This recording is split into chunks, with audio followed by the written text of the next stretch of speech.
back on the Bossman show. New head coach of the Binghamton Bearcats, Levell Sanders, here with me. Because guys, some meets names here with us on the Bossman show. Coach Sanders, man, thanks for coming on the show today. Thanks for joining us. Good to talk to you for the first time, buddy.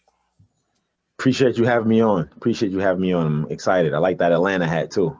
Yeah, we used to get some more wins, man. We need some more Yeah, wins, buddy. yeah. It's gonna happen.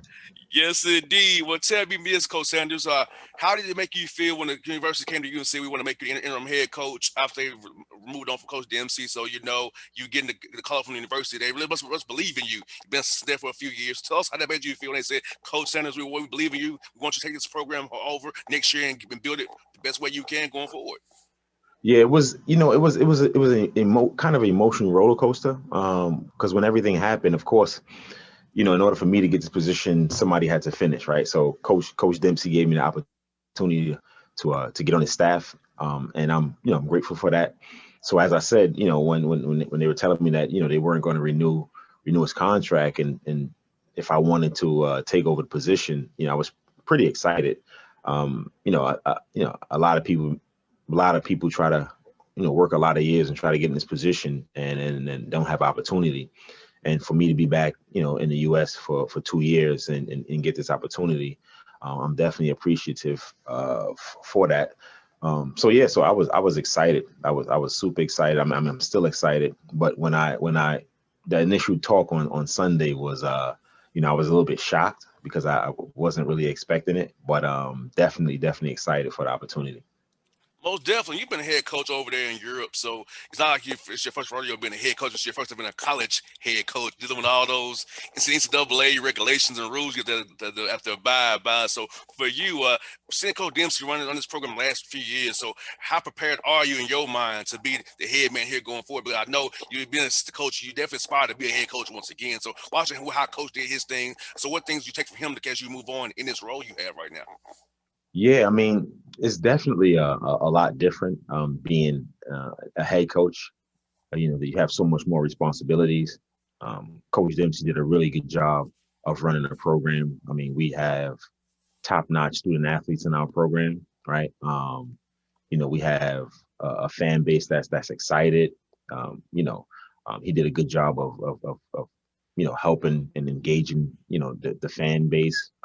Actually, just talking to we just had a fundraising meeting, and Tom Galby, who's in charge of that, was telling us that Coach Dempsey did a really good job with that. So we have to make sure we continue, the things he did. A lot of times when you take over a program, I think people like to talk about going in a different direction and all those type of things, and I think that kind of undermines some of the things that the coach prior, what they did.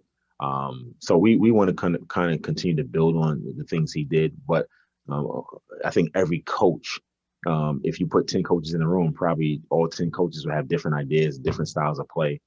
So we definitely want to do some things differently, but definitely continue to build on what Coach Dempsey did. And as you said, I was a head coach overseas, which is, I think coaching professionals are different than coaching in college kids. As you said, there are a ton of rules and things you have to abide by, and just in terms of practice and things like that. You have to give guys a certain number of days off. Whereas as a professional, when you coaching overseas, that's your job. There No doubt. you don't want to give a guy a day off. You don't have to. If you feel that we need to work for 7 days in a row, you're going to work 7 days in a row. So there are some adjustments you have to make. But I think the good thing, the one thing I didn't have overseas was I only had one assistant coach, and so you kind of have to wear a lot of hats. Whereas Oh yeah. here, you have 3, 4 of the coaches you're working with, but you also have administrators, and you also have compliance people and academic people that help you out. So you have a good support system to help you over here, and that's what I like. That's the one thing that I was looking forward to when I decided I wanted to come back. Was I was looking forward to the collaboration of being able to get in the room and have 3, 4 other coaches there, and everybody kind of bounce ideas off each other. Because I think that's the thing that really helps a program strive. Of course, the head coach has to have a vision, but I think you have to have people around you that can help you bring that vision to fruition. And I definitely believe we have that here. Now, Coach, for you come out of Jamaica, Queens, playing overseas, at what point did you say in your mind you wanted to get into coaching? 'Cause I know a lot of players would love to play, but then a lot of players don't want to get into coaching. So at what point for you did you decide you want to get into coaching from playing overseas and being coming out of Jamaica, Queens, a great part of New York City there? So tell us about that. Right. I went to high school in Jamaica, Queens. I'm from Brooklyn, though. I'm from Brooklyn, New York. So, Okay, so you're Brooklyn um, BK in the house. right. But you know what? It wasn't until I never thought I would be a coach. But when towards the end of my playing career, I became a player assistant. So I was a player, but also I was an assistant coach. And that was kind of the first time where I was like, oh, this is cool. And I always thought of myself as a smart basketball player, have a high basketball IQ. So it wasn't hard for me to make the transition. But again, I think it was until like 2014 maybe when I thought, when I started to think about, well, you know what, maybe I can coach. And because I did, I played till I was 40 years old. So I had, I didn't have the athletic ability. I didn't have the speed and quickness. So I had to use my brain, right, to be successful, which I also think helped me a lot. I think a lot of times, especially, coaches, I know for me, I think the great thing that helps me is that if I'm trying to talk to a kid about, how to beat, for example, an ice defense where they pushing you to the baseline, trying to keep you on one side of the floor. Like I actually played against that, right? Because again, I was a player just 5 years ago. So a lot Hmm. of the things that these kids are seeing, I played against, and I knew how to beat it as a player. So it helps me as a coach. I remember last season, my first season here in Binghamton, we had a really good point guard, Sam Sessoms, and he ended up transferring to Penn State. But he was a really good player. And I remember the first game of the year we were playing against Cornell, and they started to, again, they were icing him on the sideline, trying to keep him on one side of the floor. And I was just trying to give him some tips and pointers, because again, as I said, I had played against that defense, and nothing against coaches that haven't played against it. I just think it gives me a kind of unique Oh yeah. advantage, because I have seen some of the things, and I have played again as recently as 5 years ago. So definitely looking forward to being a head coach again. No doubt. And for you, coach, building a program is so key to building a culture, having the right guys on your team and on your program. Because if you get the wrong guy, can just wreck the whole thing. It messes up any progress you have. So, how do you envision building this program, knowing that you have this year here as the interim head coach to make sure it's good and you can cement yourself as the head coach of Binghamton going forward? Yeah, I think so. Tommy Amica, he's a coach at Harvard, right? He coached me my senior year at Seton Hall, and we have a pretty good relationship. And whenever there are kind of major decisions, I always talk to him. And one of the first things he told me was that um, don't coach as if you're trying to get the job, but coach as if you have the job, right? So I don't look at the interim tag as I want to prove something to somebody. I'm going to go about my business as if I'm, the head coach of Binghamton University. And then I think that's important. Secondly, I think that we have really good student athletes in our program already. Um, and as I said, I think each coach has a different way of doing things. Of course, I would do some things a little bit different than Coach Dempsey did. Again, doesn't mean good or bad, but we'll do some things differently than he did, just because we are two different people. Um, so we our guys are off right now. We're going to start back April 5th, and it's going to be from April 5th. We're going to implement. We're going to start doing things, or the culture that we want to create. We're going to start that April 5th, and then it's just about enforcing that on a daily basis. We have to build. There's certain habits you have to build as a player, as a team, to be successful. And of course, it's hard work, right? We all know without hard work, you can't accomplish anything. Most And definitely. then it's not going to be easy. It's not going to be easy. As I told the guys, everybody's going to pick us last, coming into the season, and rightfully so, right? We haven't really, proved ourselves to be successful. But that doesn't mean that it's true. right? And it's our job, and we have an opportunity to go out and prove everybody wrong. I look at and I think you had him on your show, Dennis Gates, who uh, head coach at Cleveland State. Oh yeah. We I reach out to him a lot, and he gives me a lot of advice. But again, he had a program that he took over, and in 2 years, look what they're doing. So, Hmm. um, and Coach Gates is a sharp guy, and I really respect what he's doing. But again, it's about the daily grind. It's about putting in that work, and you can't take shortcuts. So we have the people in place. Of course, we have to add to our team in terms of adding players and things of that nature.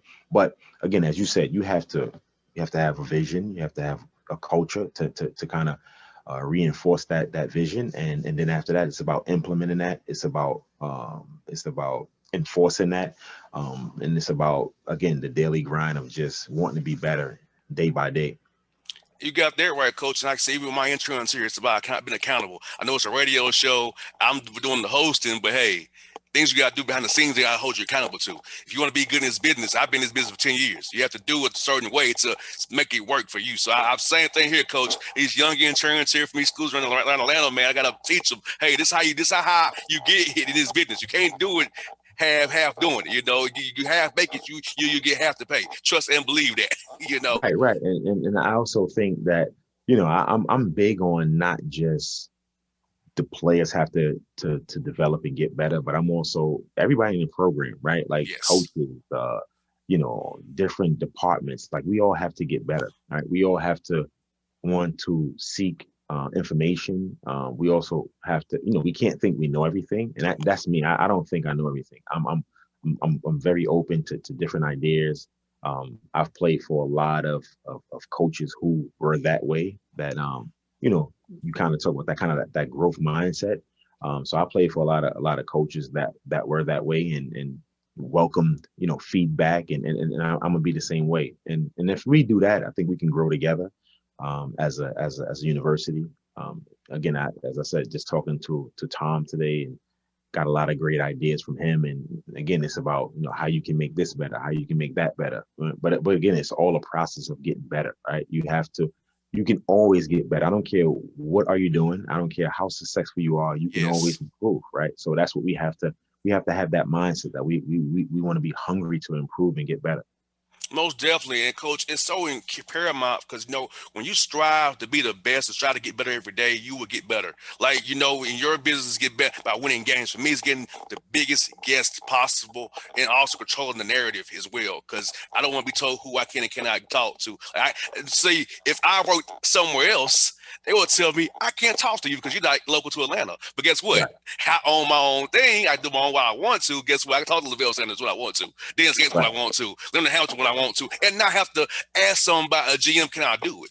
That's the beauty of it. And when you strive to be the best, the biggest guest you can in my business, or in your case, win as many games as you can, make great young men as well, because it's also about being a student athlete and becoming a great young man after Binghamton, after you get that degree, hopefully, and play internationally or in the NBA.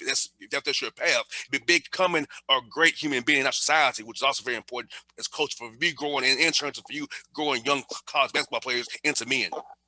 Definitely. And I think that, when you take on a responsibility, and when you talk to parents and you tell parents that you would like to recruit their kids, and you want, their son, to come to your university, you have a responsibility. And it's the whole college experience. It's not just about playing basketball. I want student athletes, when they come to Binghamton, they have a whole experience. I went to college. I know exactly what that is.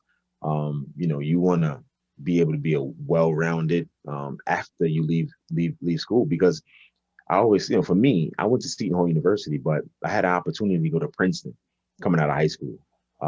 But of course, I didn't understand the value of that, right? And I love Seton Hall. It's a great school, but when you can go to a school like Princeton, the Ivy League institution, um, the resources you have, the people that you have at your disposal, is amazing. So again, what I'm saying is that Binghamton is academics, a great academic institution. So number one, anybody that's coming here, has to know that, it's you're a student athlete, right? You come here to to be a student athlete, and that student part we take very seriously. Our president take that very seriously. Our athletic director take that very seriously. Uh, Myself and my coaching staff, we take that very seriously. So we want to bring kids here to to have a great experience. And after you leave here, we don't want to say, okay, you played 4 or 5 or 3 years, and then you're done. We want to continue to be able to help kids. We want to continue to kids. Then there'll be men, but we want to continue to help them become the people in the society that they would like to be. And if that's helping, with jobs, if that's, for me playing it overseas, as long as I've played and I've developed a lot of relationships over there, if kids want to go overseas and play, um, I can help out with that. And I think that's also a great experience, to be able to go live and survive in another culture, in another country. I mean, it was big for my development. It opened my mind up in so many different ways. Being from Brooklyn, New York, you think that Brooklyn is kind of the end all be all, but then when you get an opportunity to go out and go to the Czech Republic and live in Poland and live in Belgium and visit Turkey and all of these different places, you get opportunity to see how other people live, and it makes you appreciate what you have, what you've been through. I always say, I wouldn't want to be from any other place. I think Brooklyn, raised me, and the way I was raised in Brooklyn, it helps me. It helped me get through everything that I've been through in life. So, definitely, when a kid is thinking about being into university, we want them to think about the full student athlete experience, and that's what we try to expose them to. Well, Coach, I'll definitely be helping you out any way I can. If you want to come on the show and discuss the university, get guys from Georgia come up there and play for you, because a lot of diamonds in the rough down here in Georgia. And come play with Coach Sanders. He said, I'll believe in him. I'll put my stamp on it. I'll believe in Coach Sanders. So, Coach, if you want to come on the show ever again, between now and the summer, whenever, man, let's shoot me a text. You're on the show. We'll talk about Brooklyn. We'll talk about playing at the Meadowlands when he was in college, man. All that good stuff, man. I love those Yeah, places over there, man. yeah. It was so different, man. I went back to we played NJIT. They actually have two guys from Georgia on their team, but we went to Newark. We played right in Newark, right? And so that was my old stomping ground. But it looks so different. It looks so different now. They have the big, the Prudential Center down there. It was a lot easier. We played in the Meadowlands, so kids had to drive 40, 45 minutes away. So it was, but now they just go right downtown Brooklyn, up right downtown Brooklyn, downtown Newark, to the Prudential Center. But yeah, I definitely will. I definitely like to stay in contact. I appreciate you having me on the show.